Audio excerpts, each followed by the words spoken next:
All right, it's a couple of weeks later and it's snowing. So I thought I would record something because it's just fucking pretty as fuck. This is the most brand new snow you could ever have because I left the house when it was raining. And another nice thing about living in a soft house, these communal Airbnb type setups in Korea are just so much better than anywhere else. Like they just have every little thing that you might need. All of your needs are anticipated, including umbrellas, tons of umbrellas. So I grabbed an umbrella and I noticed just on my way to the subway, do you remember that day? The day when the rain turned to snow? The rain was turning into snow. And then when I got off the subway, sometime later, 40 minutes later, it was snowing. So it's still the just the whiteness in the distance, just the white background behind everything. But it's so nice this time because it's not pollution based, you know? It's much deeper than that. It's like the visibility is even shorter. I can't see shit, but in a good way. Because even just the rain, it's like it literally washes the air. You know, the pollution index was green today, was good. It was no problem. It's like, don't worry about it. You're good. So I'm not even wearing a mask. It seems fine. It's amazing. But yeah, that left me with the slightly weird situation of having an umbrella in the snow, and it's pretty heavy snowfall. But I've closed it for now while I record because that's just too much stuff to juggle in my hands. But yeah, I expected to do a nice little mountain hike through the rain. Instead, it's a mountain hike through the snow, and it's fucking awesome. God, it's pretty. All the snow on these trees. This was like my little dream in Japan, was to see some snow. And then I got that super duper warm winter and got no snow. Because I would always see snow on Instagram and stuff. And I'm like, oh, it's so beautiful. Japan in the winter is so fucking gorgeous. And I just love winter. I love snow. I didn't like it when I was a kid. But I think this happens to a lot of people, where as you get older, you just become what you are, you know? You just become whatever you grew up with. I'm just becoming more and more Canadian. At this point, I feel like cold weather. It's funny to me that so much of the population lives like right by the equator. Because to me, cold weather is a quality of life increase, you know? Things are better when it's cold and when it snows. I think. So yeah, this is a very nice, gorgeous day. And I just thought I would record a little update now that it's a couple of weeks later. My first booking here in Seoul is almost up in just a few more days. So this is where I was looking into canceling. If I could have canceled my second leg of this stay, I would have. But I could only get a 50% return, so I didn't. And yeah, I'd say things are going well enough now at this point that I don't mind that I'm not leaving. I still find the pollution thing incredibly fucking creepy and unpleasant. Like this week in particular, seeing the weather forecast, you know, well, I mean, it's weird because you just adapt to stuff. Most days were moderate, were like orange level. We're like, it's not good out there, but you know, put on a mask, you'll survive. But if it ever did get worse than that, it's like, okay, you've decided my day for me. I will not go out hiking. I will just go explore a new part of town to find an exciting new Starbucks and hang out there today. And it's not so bad. I mean, it's like, yeah, you know, if anything, I was running myself a little ragged in Japan, where I was going off having fucking crazy hiking adventures every fucking day. Being forced to stay inside once in a while is not the worst thing. Although it's just for such creepy reasons. But the pollution very rarely got much better than that, you know? It always vacillated between bad and very bad. The best it would get down to is like kinda bad. And the very bad is just so fundamentally creepy. And yeah, the weather this week, the forecast showed it going up to not just the red of this is really bad, but to purple, beyond red. To like, this is fucking nuts, don't go outside today. And I don't know how any of that works or how I did see the weather map, that same weather map that you can see about typhoons and stuff swirling over things. There's one of those for pollution too, and man, it's just so creepy. It's just, there's China, just the death swirl. And there it is, just swirling across South Korea. And some of the swirl hits Japan. And my friend Brad, who lived for a couple of years in Fukuoka, he said people in Fukuoka, sometimes they would have air problems a little bit there. And they would generally kind of blame it on South Korea. And he didn't know if that was true or if that was just some weird bias they had. But yeah, now that I'm here and I was telling him all about it, he's like, oh, maybe it was kind of true. But yeah, it's just rolling downhill, you know, from China to Korea to Japan. But anyway, this insanity they predicted luckily didn't happen. It was just a moderately polluted day that day, and then today's the next day, and yeah, it rained, and it literally is just so fucked. It just washes the air. Everything was all right. And now it's snowing and everything is fucking great. So it's weird. It's like, in a way, it's like a small request, it kind of seems like. It's like the only thing that we really would need around here for Korea to be very beautiful, especially the more I explore Seoul and the more I realize how many mountain trails and stuff there are and how accessible they are. If you could just deal with the pollution, everything would be great. But that one request is like the most huge global problem facing the earth right now, you know? I feel like every time I ever bought something that said made in China throughout my whole life, now I'm paying for it. And these poor people are paying for it every fucking day. Whew, man, yeah, this is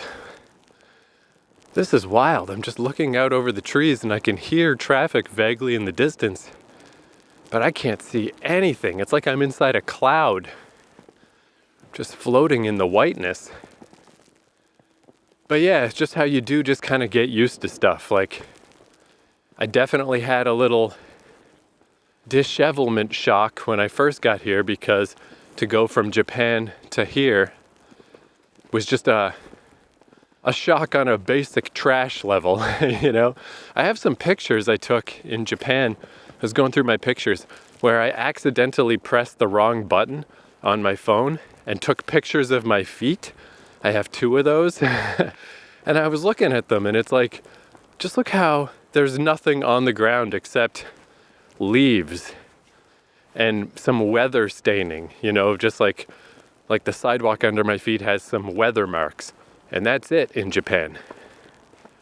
Where I was thinking if that was South Korea, there would be cigarette butts and a trash wrapper, and there'd be all kinds of stuff in that inadvertent picture. The other day I saw somebody just squatting down, checking their phone, having a smoke. A lot of smoking around here too, but they were doing it just next to a pile of trash. They didn't think that was at all weird. But you just get used to it. That seemed like such a big, like, oh geez, what a come down when I first got here. Now I'm like, whatever, I don't care. You know, it's fine. And I'm even getting there to some degree about the pollution. You just get used to it. It's like, well, I got my masks. If it's a moderate day, I can go hiking. If it's a worse day, I'll just go for a short walk to a coffee shop. If it's a terrible day, I guess you just stay the fuck indoors. I don't know. But I'm used to it as a visitor. I just don't think I could live here. I just don't know. It's just nuts. But anyway, yeah, again, I'll try other cities. We'll see how that goes. Because the pollution swirl on that map, it does hit a lot of this country. Busan seems to be one of the very few places that doesn't get hit, but I'm not going to go there right away. So anyway, we'll see.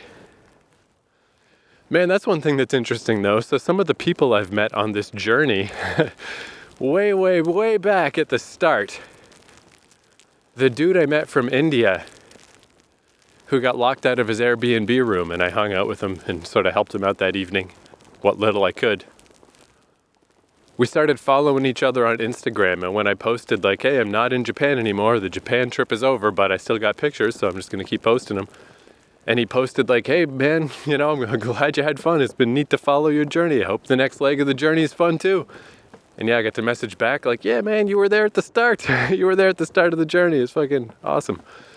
So it's just kind of neat to just vaguely be in touch.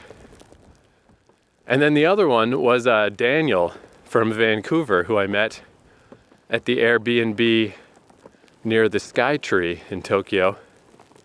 Which again, he couldn't get in. He didn't have his little code. They never sent him the door code, whatever. So I helped him out too.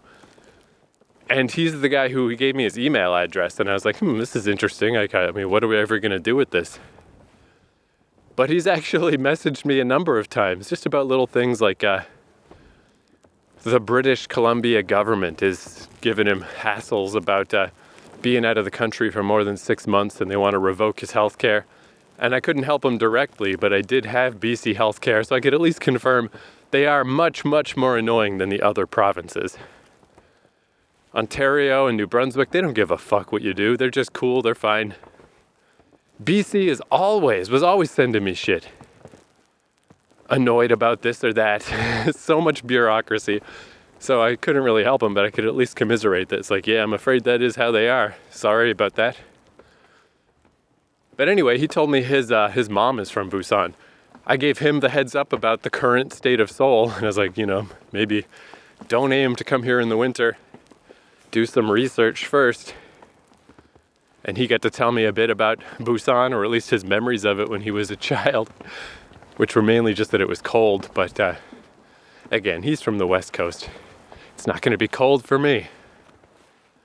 Cold is good to me.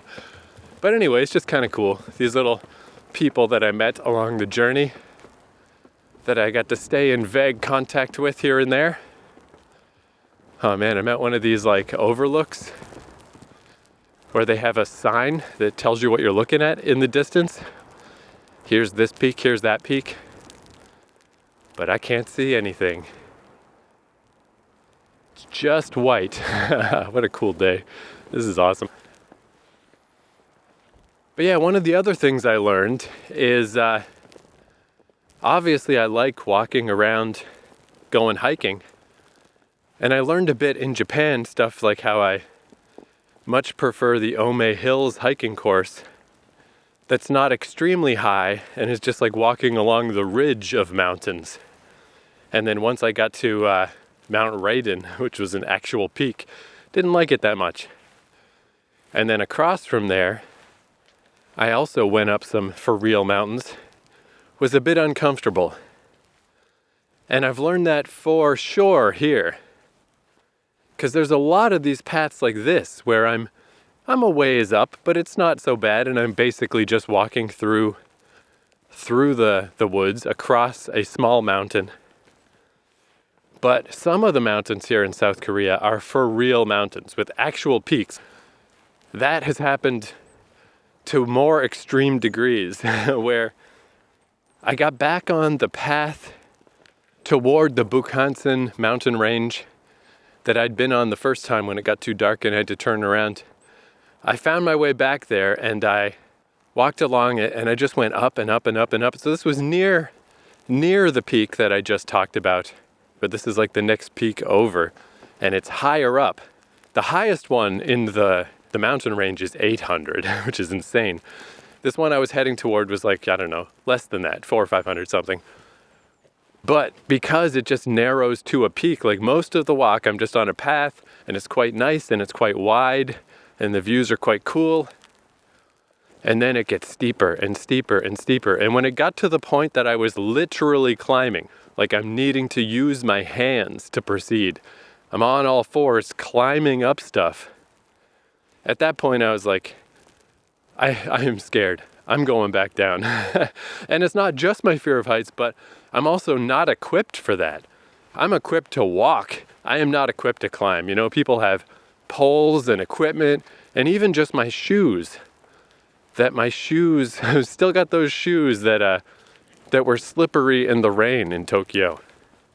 And then it just never rained, so I never replaced them. They're totally fine for normal walking, but once you get on a wet surface, or it turns out an incline. Not so good, Al. Little slippy.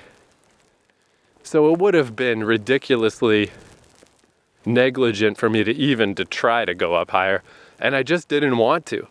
Everything gets narrow, everything gets small and contained, and high up, and you're just looking out over the world, and it's scary as shit. So yeah, I've definitely learned I am not a mountain climber. I could be like a mountain hiker, but I want things to be more or less level and across. I'm a distance hiker, I guess. Let's put it that way. Once it gets real steep, and once it hits the point that I'm using my hands, that's not for me. That's not what I'm here to do. That's a whole different discipline. That's a whole different level of shit that I don't have the equipment for, and I probably will never get because I don't even like it. I don't like that feeling. I don't care about getting to a peak. It means nothing to me, and it's fucking frightening. It's like, man, I guess because that's the whole thing I like about hiking. You get these amazing views, but it doesn't feel, my fear of heights generally doesn't really trigger because you just walked up an incline, and it took a while. And you gradually get up, and then, like where I am right now, there's, it goes down on either side, quite far down, actually, and it's quite steep, but there's all these trees and brambles and stuff. I know I've rambled about this before, but it's like if somehow, I don't know how, if I somehow had the most Clouseau-esque trip of all time and tumbled over this guardrail and fucking somersaulted down the hill, I'd be fine. I'd grab some shit, it'd be okay. I'd break my arm, but I'd be fine. Where when you're just up and it's just steep, and if you fall, you're just gonna keep falling, and you're just on like bare rock on the edge of a mountain. That can fuck right off. That shit's nuts. I hate that. I don't like that at all. Leave that to Spider-Man. Leave that to someone with suction cup finger grips. That is not for human beings. Certainly is not for me. Though I'm clearly a big wuss because there's so many older people hiking in South Korea, and they got all their gear. And, when I'm heading toward one of these death hikes, they're coming back. They clearly did it. But I don't know, good for them. I just don't know. It's just weird when you have a phobia. It's so hard to imagine how a person doesn't have it. How is a person not scared of heights? How does your body and your brain work that way? I don't know. Because it's not like I'm scared of pickles or something. It's a fucking fear based, I think, in a fair amount of reality. But anyway, I got no way to avoid it. It's just how it is. So I just won't do it. That's fine. I don't care. There's plenty of other stuff to do in the world. Plenty of nice hikes. And it's kind of nice to sort this out for myself. Because in Ome in particular, where I was like, oh, there's all these mountain hikes and blah, blah, blah. Now it's nice to know, just like for next time I'm there, like I don't give a fuck that there's all these peaks. I'm not going to do it. That's not what I'd do. I don't like that. Give me a moderate mountain hike, and I'm a happy motherfucker. All right, I got a couple other little wee anecdotes before I go for this episode. So one of them that's just kind of neat is on the subway. I noticed there's like a little jingle that plays that's not the normal you're arriving at a station jingle. There's like a more elaborate, fancy one that I realized means you're approaching a station with a transfer. And I was like, oh, that's so cool. If you're only halfway paying attention. I mean, I'm generally having to pay attention to every single stop to make sure I'm actually going the right way and I know what's going on. But if you are just, have one eye on your phone or whatever, you hear that fancy jingle and oh, I should perk up a bit. Where am I at? Is this the transfer that I need? It's a little thing, but it's so clever. I never would have thought of that. What a cool thing. And then also with language stuff, I guess in Japan, I always felt a little embarrassed that I couldn't speak to anyone or read anything, that I haven't really put in the effort to learn Japanese. And, I probably won't, but it feels weird. It's like, I guess I probably should. It feels irresponsible that I like that place so much and I want to keep visiting. But I feel like there's a large hurdle to get over. If I don't get past super basic stuff, then I think it's kind of better. It's better not to give off the wrong impression. Like if I know a little bit, just the tiniest little bit, then that suggests that I can actually speak to somebody in Japanese. I kind of feel like it's better to just come out of the gates with like, I'm sorry, I'm just an English guy. This is what I got. And if we can't talk, that's okay. We'll figure something out. But, just to be clear up front, I'm the guy who doesn't know anything. I would want to get to some basic level of conversation before presenting myself as a guy who can speak any Japanese type of thing. And I just might not ever get there. It's just the facts of the matter. But I kind of realized here in South Korea, because I don't have any kind of attachment to South Korea, like with Japan, I guess part of the reason why I feel a little guilty about it is all the manga and the video games and all the media and all the stuff Japan has done for me throughout my life, that it does feel a little inconsiderate of me, maybe, that I don't speak their language. Whereas here in South Korea, I had a weird realization, not being able to speak to anyone, not being able to read any of the writing, but, just kind of not minding it around here, because I'm like, hey, whatever, can't learn every language in the world. Japan is on my guilt list, but Korean is not. But I kind of realized that I actually kind of like being illiterate. And I think this might apply to Japan too, deep down. Like, why is it that I'm not trying to learn the language? What's my problem? If I'm gonna talk about how I'm guilty about it, well then just do it. But I realized sitting at just a Burger King here, that I'm just sitting there and, there's writing all over the little placemat and I just can't read it. My mind just sees it and just moves on. People are chattering all around me, but I can't understand them, so my mind just ignores it and moves on. And I realized how much I like that feeling. It is exhausting in North America, just the constant advertising. Like, it would be the exact same thing. There would be shit on the little placemat at the fast food place, and I would sit there and read it, not because I want to, but because I'm just compelled, because it's right there. It's hard not to. Your eye just drifts to it, and then you read the stupid shit. It was really annoying in Toronto, where every fucking fast food place and every pizza restaurant always has a television and it's always playing the news. And I hate that. I fucking don't want to know who got arrested for drunk driving. I don't want to know who got hit in a hit and run accident at the fucking crosswalk. It doesn't fucking matter. It's not relevant, and it makes my day so much more depressing. But every single fucking place in Toronto plays the goddamn 24-hour news channel thing. I fucking hate it. And then just hearing people yammer as they walk by you and just seeing all the little stuff.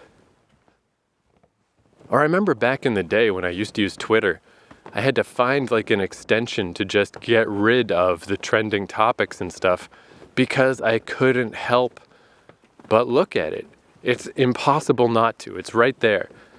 And it's like, I don't want to know. Just please let my mind be clear, please. Please stop harassing me with all of this shit that means nothing.